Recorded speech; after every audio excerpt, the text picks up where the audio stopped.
И добре дошли в ден 8 на нашото предизвикателство 30 дни, 30 полезни навика.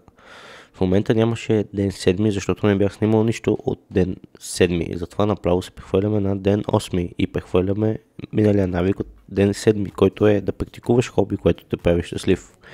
А днешният навик от ден 8 е студени душове минимум 10 минути. Не съм ги снимал студените душове, снимал съм след като съм излязал от банята.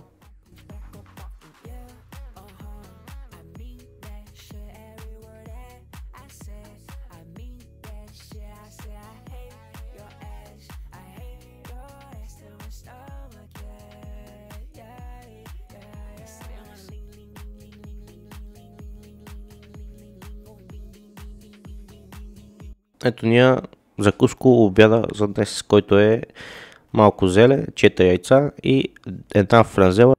Ето тук сега отиваме малко навънка да потичаме по парка. Ето тук сега почваме да тичаме.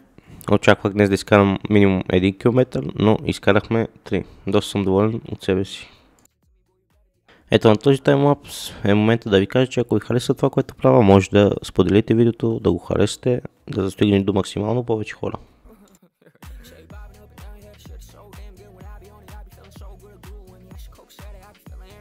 Тук ще ни кадър как се гърча.